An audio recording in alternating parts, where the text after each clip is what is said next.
Welcome into episode 25 of my Desert Only Ironman series. Before the video starts, I just want to say thank you very much for hitting 2,000 subscribers from my last video. I went into the last video with about 1,985, and just a week later I am at 2,155 at the time of this recording, which blew my wildest expectations for that. So thank you very much for the continued support. I hope to keep getting these videos out on a weekly basis. I know this one's a day later. I just wanted to take an extra day before the Easter holiday. And let's go ahead and hop into this video. There we go with a rune chain, and I think I saw a second ninja impling down here. This is a good start to the episode if I get anything good from this one. And a split bark helm, so I think that's actually my best in slot mage gear right now, because I think the wizard hat is +2 as this person is presenting right here walking by. So that is an upgrade, and that's a 30k alch, so not too bad. I've only caught a few ninja implings, so I can't really complain on the drops at this point. I thought this was interesting. I ran into maybe my first fan during the game, the first person that's actually recognized me, so shout out to Abu Jal. Looks like he has a desert only account as well, so he found me filling up some buckets to make some pizza dough, but thanks for showing your support.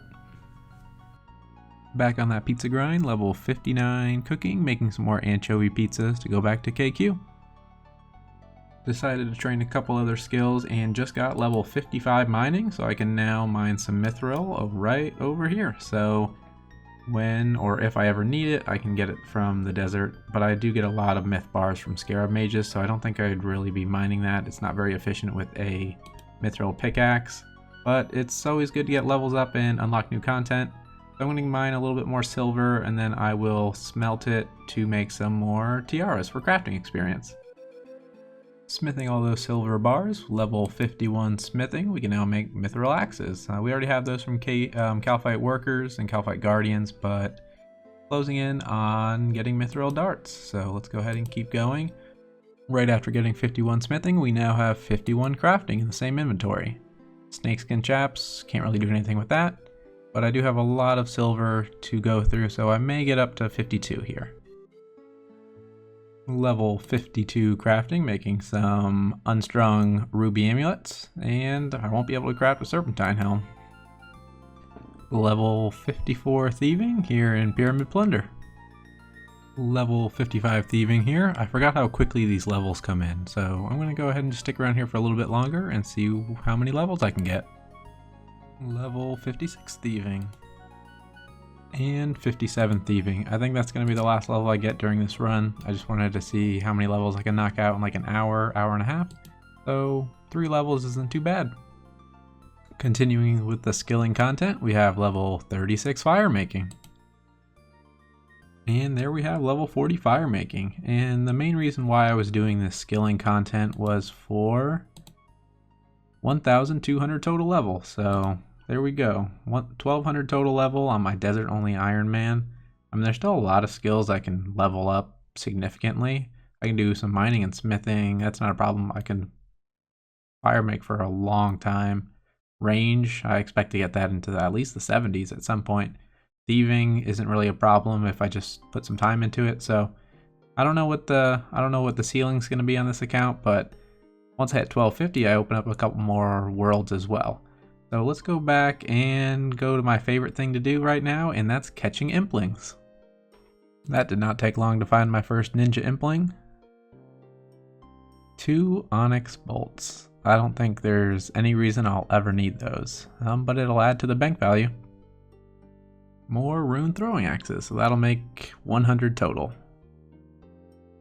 Hey, there we go, snakeskin boots. So that will be my best in slot range item, I think, forever, unless I get lucky with like a clue scroll down the road. Okay, finishing up another trip of imps. So I did get the snakeskin boots, which is an upgraded item over, well, anything that I had for my ranged boots. And then I got a couple magpies, and I'm sure you can see in the inventory exactly what items that was. Down here at the bottom, my favorite, the half keys, and then more black d'hide. I can probably make 10 sets by now, and then the mystic gloves, so still waiting. Hey, there's some weapon poison pluses, so I can actually poison my Karis now if I take it back to KQ. And I have some extras in case I do lose my Rune Dagger, so that is very good. Well, we got a lot of magpies in this trip, but we did not get what we were looking for. I got 3 different loots of Amulets of Power. A Nature Tiara. I think a couple episodes ago somebody commented that it took them like 80 magpies to get a Nature Tiara. I think that's my 3rd, maybe even my 4th. I got another Sinister Key, and then from the Ninja Impling I got that Weapon Poison. So all in all, I'm getting a lot of Amulets of Power and a couple Nature Tiara, so I'm going to keep going and see if I can find some more magpies. Hey, 4 Prayer Potions, that's not too bad. And there we have level 68 attack. We're closing in on 71 hit points as well. I'll chime back in once I get that. And there we have 71 hit points. I've been testing out the rune claws that I got last episode from a Ninja Impling. Compared to the Karis, it's about even when killing Alcred guards, but the Karis would be more beneficial against Calphites and against Scarab mages as well. But it's kind of interesting just using a different weapon. I don't think I've ever used rune claws before, and having a spec makes it a little bit more engaging than just kind of hitting over and over. Although I haven't really noticed a max hit increase with the rune claws. It says 10% attack and strength, but I think I just max at a 15 no matter what. But anyways, I think that's good for Alcred guards right now. I think I'm gonna go kill some KQ. With my recent upgrade of the split bark helm over the wizard hat, I now look like an absolute champion. I don't think anybody has ever killed Calphite Queen with this gear setup. And there we have Calphite Queen 24 coming in, and battle staffs and another super combat. So I've been getting a lot of super combats lately, but the battle staffs are good for just bank value and alks if I ever need them. I don't know if that'll ever come in handy, but there's kill number 24. It was a pretty quick kill. I think, 20 minutes or so on the timer. The first phase went by a lot faster with the rune mace. I can only imagine what a better weapon would do. And that will conclude another trip of Impling hunting. I actually got a lot of magpies and ninja Implings. I got some diamond amulets, split bark, rune square, dragon dagger, more black dragon hide, my favorite, a couple rings of forging, another nature tiara, and some rune knives with this mystic. So I'm getting very lucky finding them. I'm just not getting what I need. So hopefully I can get it soon so I can start doing other content. So this is a bit of a milestone. This is the first full inventory of fire talismans and tiaras that I can make. So in total, I should be looking at close to, just doing a little bit of quick math, I think about 490 experience with the 14 tiaras. So that's gonna give me a couple levels. I'm closing in on level 14. Looking back in my bank, just from catching so many Implings, and the essence Implings give you noted essence in about increments of 20, I can make about 500 fire runes once I get the level, which doesn't really sound like a lot, but it will give me a few more levels as well, and I can slowly progress it going forward. And there we have a very dicey KQ kill, and we get sand and prayer potions. So not very good, but I'm glad I got the kill before I died. 7 HP, I had to melee the last couple hits. I'm just not hitting enough with magic, and I keep running out of food. But luckily that's kill number 25, so we are halfway to our initial goal of 50. Well, there's a different thing, Dagonoth hide. I don't think I can do anything unless I did the Fremi Trials quest. Here we have training on some Alcred guards. I got a genie, and I believe with this genie lamp, it will level us up to level 5 Slayer. Seemed like going from level 1 to level 5 Slayer was a lot faster when I was lamping from level 1 to level 5 Hunter. I can't complain. I can now kill crawling hands. There's no crawling hands in the desert though. So I'm recording this part after the fact. I've been shying away from doing easy clues recently just because when I first established the account, my clue scroll rule was that I could do any clue as long as the first step was in the desert and I had all the items for any future steps. I did make that rule last June before I even realized clue juggling was a thing. So I think going forward I may alter this rule where I only do clues that are in the desert exclusively, just because now that clue juggling is more mainstream and I'm more familiar with it, I can go ahead and do that if I really wanted to, as well as with beginner clues, there is a chance for one-step clues as well. So I want to leave that as an option as well, that I can finish those.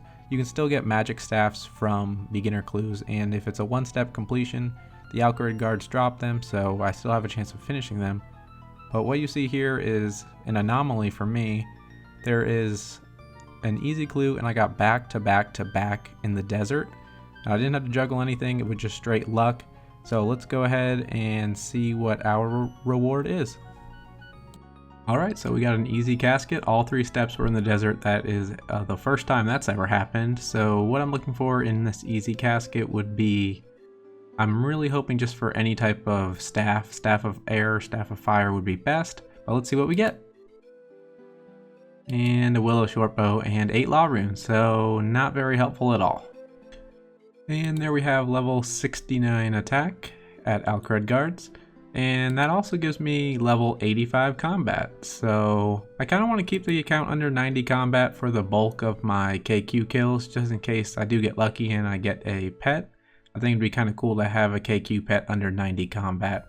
And that still leaves me open to getting a lot more attack in strength levels before I hit 90. So I think I'm going to try that first and then see how that goes. Another thing I've noticed at the Alchrid guards is with the update of the beginner clue scrolls, it seems like the easy clues drop a lot quicker as well. I'm thinking it's like 1 in 64 for both easy and beginner.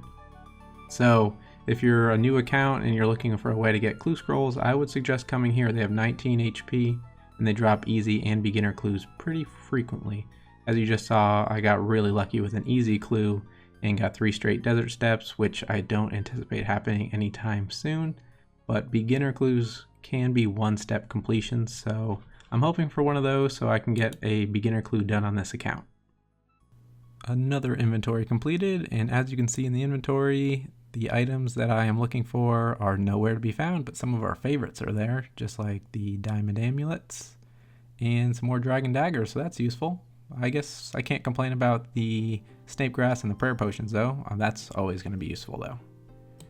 And there we have Calcite Queen kill number 26. I let the poison do the work and some much needed blood runes. I was on my last I think I was on my last 37 because I think I brought all the blood runes that I had. So overall not a terrible drop. The kills are taking so much longer than they used to. I'm not too sure what's happening, but the melee phase is taking me so long just to poison it. So I don't want to stop doing KQ because I'm doing it consistently now, but they're just taking so long. The timer down here says 42 minutes. It's probably closer to maybe 35 minutes, but still that's just way too long if I'm going to plan on doing another 24 of these soon. Okay, there goes another Calcite Queen kill, a little bit quicker than the last time, and a rude chain and some super anti-poison. So all in all, not very useful.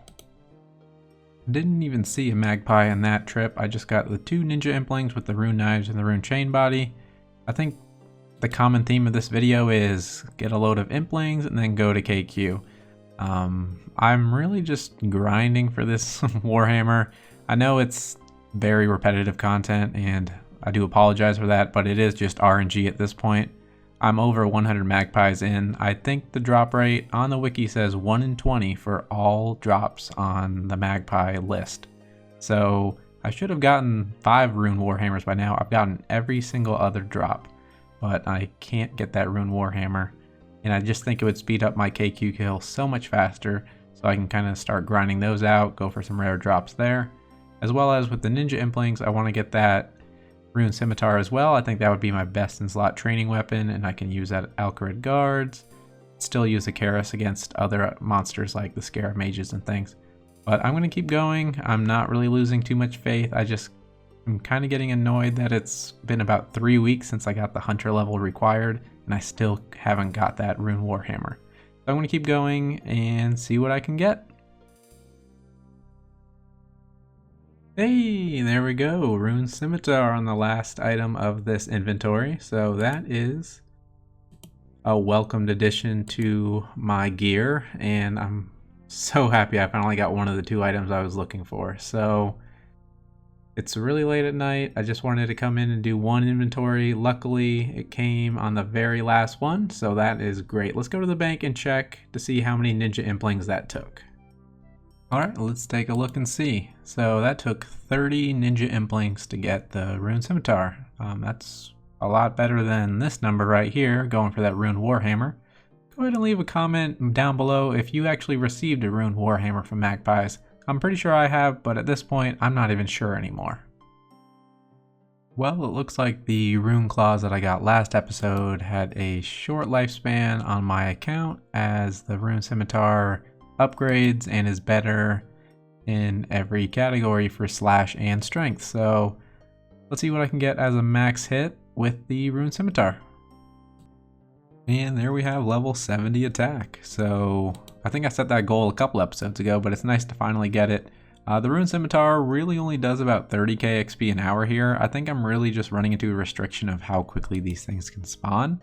I think the Rune Claws were around 29,000 or 30,000 as well, so I didn't really gain much from it. But if I do find a better training area that I can go to, I will probably get higher experience using the Scimitar. But I do need the herbs, so I just kind of stick here. And also, I'm trying to get a beginner clue, trying to get a desert step that's completed in one. But so far, no luck there as well. Now that I hit level 70 attack, I think I want to go back to Implings and just hope for that Rune Warhammer. But now that I've got the Rune Scimitar, I really don't need to show you any ninja Implings, so I'll probably just show you an inventory like I do usually. And unless I get the Rune Warhammer, you probably won't see any Magpie Impling clips either. I think I'm going to go ahead and actually end the episode there. Going through my editing, it looks like this is a pretty good stopping point. I'll have to save the fun for more Impling catching for next episode. I'm just having so much fun catching those Magpies and Ninja Implings. The Rune Scimitar was a welcomed addition, so I think that's a pretty good stopping point for this episode. Should increase my training experience a little bit, maybe get me up to level 75 attack soon. That should ultimately just quicken my KQ kills. Before this episode does end, I do want to address a few things. I've gotten comments regarding Desert Treasure and a few other things regarding breaking some restrictions. I don't have any plans on doing that or opening up any other quests until I reach my goal of 50. I have a couple plans that might make the account a little bit more interesting after I do my initial goal of 50 KQ kills, but I'm going to kind of think on that and try and theory craft a pretty good idea so I don't really break the integrity of the account. And finally, I did just create a Twitter account. I'm going to go ahead and throw the link in the description.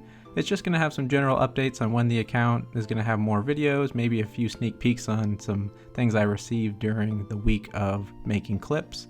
So if you can, I'd really love a follow on there as well. And if you really wanted to interact with me a little bit more, you can ask me some questions on Twitter as well. It would probably be easier than asking here in the comments, although I do read every comment as well. But anyways, thanks for watching episode 25, and see you in the next one.